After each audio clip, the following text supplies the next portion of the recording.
Hey, this is Mark Tremonti from Alter Bridge, and you're watching the Kerrang podcast.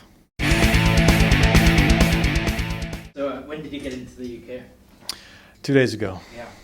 So how are you shaping up?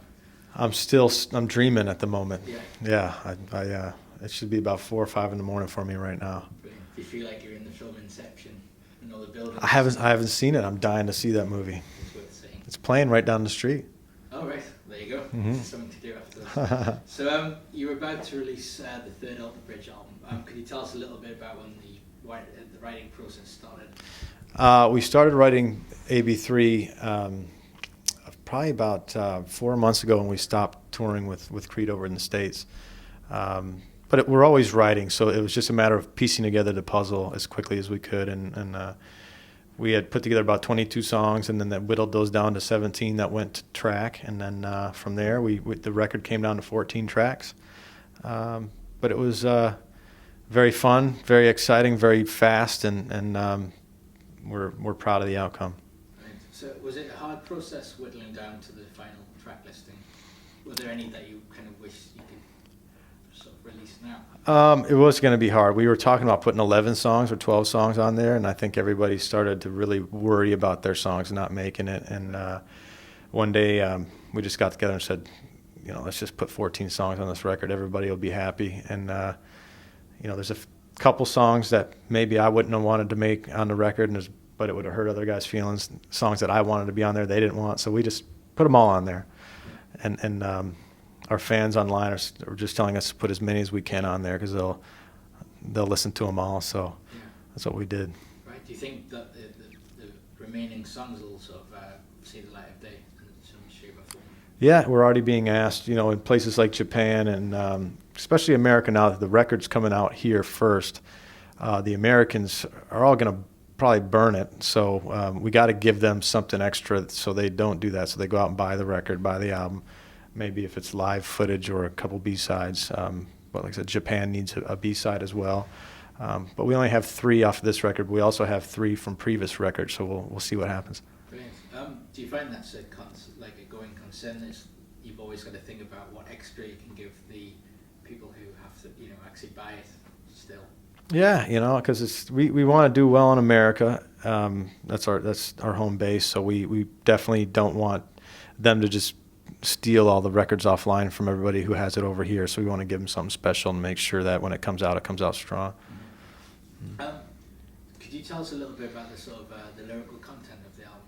Miles isn't here, so could you just tell us the general theme of ABIII? Yeah, ABIII is kind of a concept record about a man who has lost faith and doesn't really struggles believing in anything. Grew up believing in everything, but then all of a sudden, there was a switch, and he just doesn't believe in anything anymore. And that's it's kind of a darker record in that respect.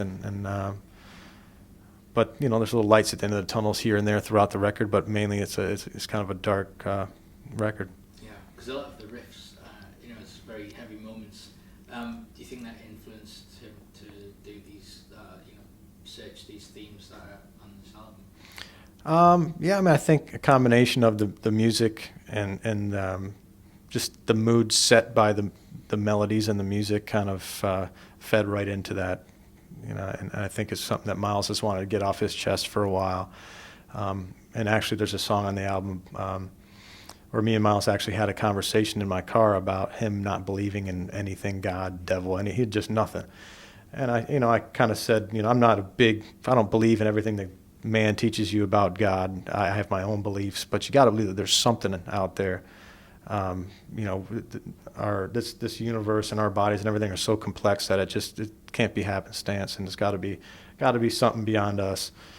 So the last song on the record is called "Words Darker Than Their Wings" is about that conversation me and Miles had.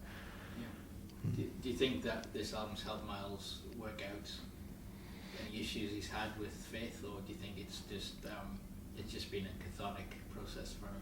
Yeah, I think he still doesn't believe. I don't think it's turned him around by any means. I think it was just a way to, it's cathartic. It was just a way to get it off his chest, put it out there in the open, and maybe he'll through this process run into somebody that will have words of insight for them. They'll make them feel better. But Yeah. You're going to be in the UK on October 16th. mm-hmm. Can you tell us why the band loved touring the UK so much? The UK was really one of the most fun places for us to tour for years. London was always my favorite city to tour in the world, and it's still, it's just backed us up and been our diehard fans since day one. And I think we've toured England more than any other country in the world, and that will continue. You know, it's the first place we're hitting right off the bat, so it'll be a long relationship. Excellent. So finally, people are going to be wondering how much of the set list will be made up of the new album. Is it going to be fairly evenly matched with the first two records? The first two records will have first record will have 1, 2, or 3 songs on it. The second will have a little more like 5 or 6, and then the new record will have 7 or 8 tunes off of it. We're trying to do about a 17-song set. Brilliant. Yeah. Well, thank you for joining us on the Kerrang podcast. Thank you. Enjoy the rest of your stay, and if you go and see Inception, don't drink anything before you go because it's a long film. Yeah, all right, gotcha.